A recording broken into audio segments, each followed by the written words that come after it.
Hi. Yes, it's been a minute. But how are you doing? Let me welcome you to 2026. I know it's been a minute. I wanted to let you get adjusted to this new year, to this month because I'm actually filming this on July. July. Come on, let's get it together. I'm filming this on the 31st of January, which is crazy. 2026 just started and it's already skedaddling away. But anyway, I wanted to say hello. I wanted to say welcome. I'm part of the 2026 Welcome Committee, and we would like to welcome you with a toast. Cheers to you. How was your 2025? Mm-hmm. Mm-hmm. Oh, okay. Well, that's interesting. All right. Mm-hmm. Yes, I'm still listening. Okay. All right, so first, let me start by apologizing. I have been gone for a minute. It's actually because I had started a new job and was putting a lot of stuff on my plate. So I wanted to give myself the time to adjust to my new job and position and to get acquainted with everything that I'm doing, as well as a lot was happening. A lot was happening. So let's just do a quick refresh of 2025 just for me because I kind of want to just sit down and rant a little. Um, yeah, I do. I guess I don't really have much more of an explanation than that. To begin with, every single time a new year begins, I place these high expectations for myself. It would be a scroll that unfolds all the way down the road. And for me that's normal. I would say I've improved over the years where it has gone from a scroll that can fill a city to a scroll that can fill a home. And to me that's improvement. I I congratulate myself on that. However, it is still a lot of pressure. So I actually ended 2025 in a bit of a mixed bag of emotions because I was a bit sad that I hadn't done all of the things that I wanted to do. But at the same time, I had grown enough to see that I had actually done a lot. Yeah, I've grown enough to be like, okay, well, we did do a lot. So let's talk about it. In 2025, the year actually started with me doing 75-day hard. And I think I did do a video on that.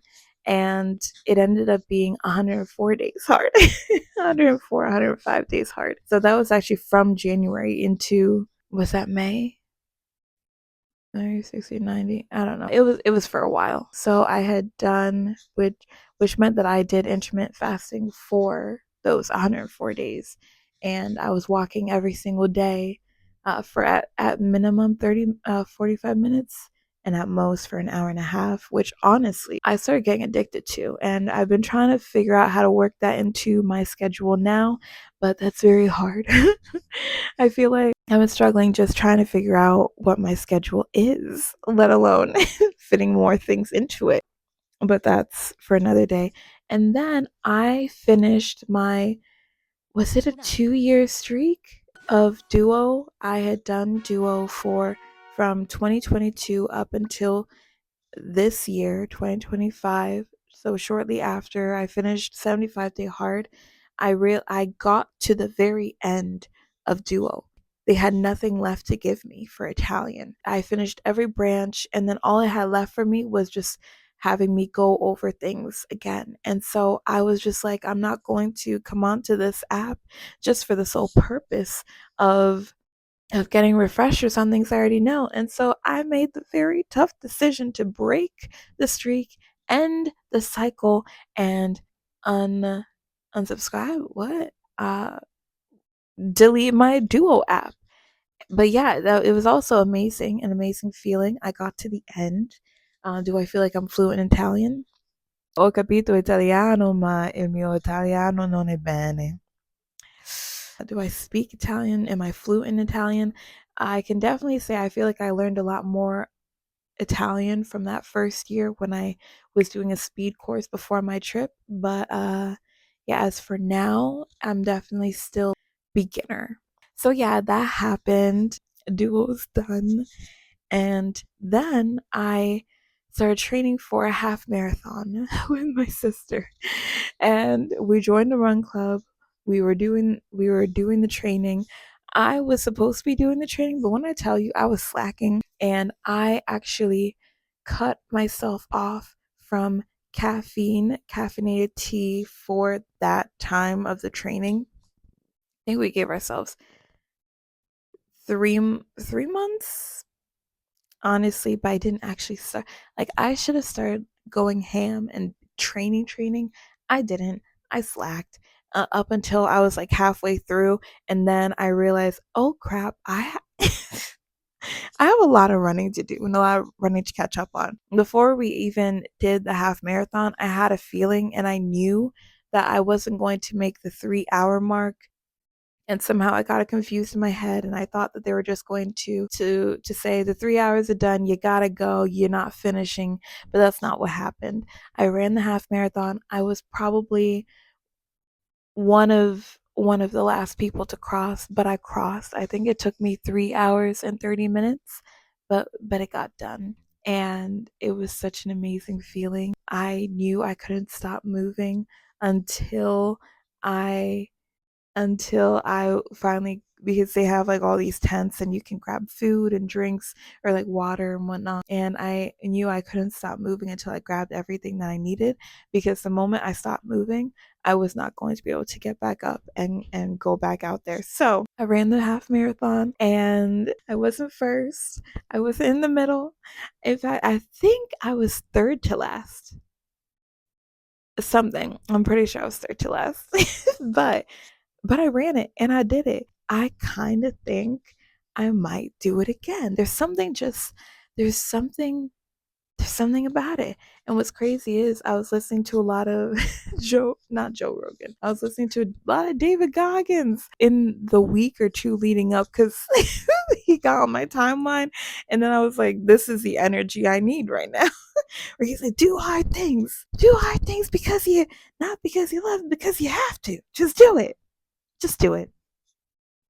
And then, oh, for a brief time, I was the assistant manager at this little dress boutique. And can I just say, sales. I was doing pretty good. And then I started my new position at where I'm working now, and that has been good. It's been and it has been an adjustment period. So that's been great. Oh yeah, I had been doing this series about, can you learn a language in a year? The question is, did I try to learn a language in a year? Did I spend the year learning the language? That is the question that I'm not going to answer. We're going to move on. I am not fluent in Luganda. However, toward the end of the year, I believe in October, no, because it was after the marathon, I believe in November, I did finally get myself a Luganda tutor. And you know what he says? He says, I'm doing tremendous. I'm doing pretty great. I'm doing pretty good. I think he's lying, but he's a pretty good liar. That's what he says. And every time he says it, I'm like, oh, but really, I think he's more so praising my work ethic, which even that I don't really see, because I try. I do. But I guess that goes back to kind of what I even wanted to talk about in this video. I'm as last year ended and this year began, there was just so many things that I had wanted to do, that I had wanted to accomplish, I had wanted to begin or try or do, that some of them I didn't finish, some of them I didn't even begin, and it left me feeling very hard on myself.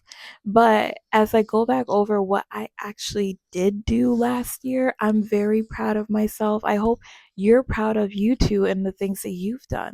But there's this thing in me where I can't just let that slide. While I appreciate the things I did, there's this thing in me where I'm like, but those things, we still gotta do them. And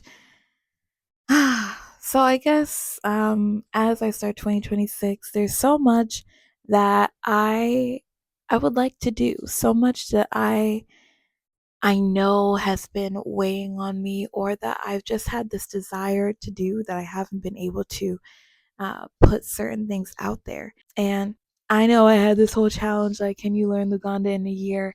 And did I learn Luganda in a year? Neda sebo neda nyabo neda. But I tried and I got pretty far and I'm still going. So, as 2026 as we kick off 2026, kick off, girl, it's already in the air. As 2026 is in the air, there's a lot that I have planned. There's a lot that I want to do. And part of me feels like I shouldn't say this because what if I don't do it? And then and then I already told it to the camera and I already told it to the public. What if I don't do it? But I also feel like I have to hold myself responsible in some way.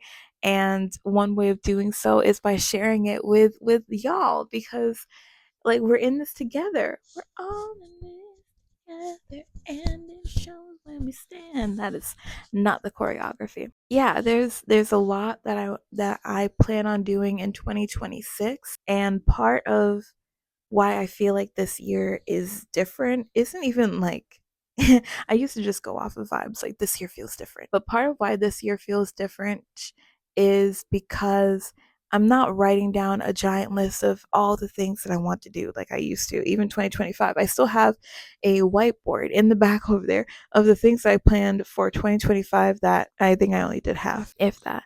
But the plan for 2026 is to just do it. Just do those things that you want to do without hesitating or holding back, without questioning, without doubting, without filling your head with reasons why it can't be or can't be done. I hope I'm making sense, but all I'm trying to say is I feel like it's almost like I've always had these things that I wanted to do, and there's been the me that I was and the me that I want to be. And lately, for the past couple years, I felt like I'm stuck in the in between of who I was and who I want to be. And now I just feel like the only way to break through is to just act, is to just act, to just do the things and to not overthink it, to not think too much, to not process too much because I can be an overthinker. It's what I do best. And to just do. And so I want to share that journey with you. And I feel like it's going to be a fun journey because I hope that it encourages you as well to do the things that you want to do and to not hold yourself back and to not get caught up in the overthinking, to not get caught up in the logistics, but to just move. And it reminds me of one of the earlier books that I had reviewed or talked about when I started this channel from, oh my gosh, it had to be like 2017, around the time I graduated, 2017, 2018. And it was Maya Angelou's, I don't remember the book, but in it, she had said that when you make a decision, you have to follow through on the wave of the decision, meaning that when you decide that you're going to leave, you need to start packing. When you decide that you're going to take the job, you need to call them up. When you decide that you're going to take up drawing, you need to buy the pencils. Pick your first video and put pen to paper. When you decide that you're going to quit a job, to start writing that resignation letter. And it's so crazy how that's one of the first videos, one of the earlier videos that I had done. And now it feels like I have to actually live that out. And it's almost 10 years ago. Oh my gosh. That's rude.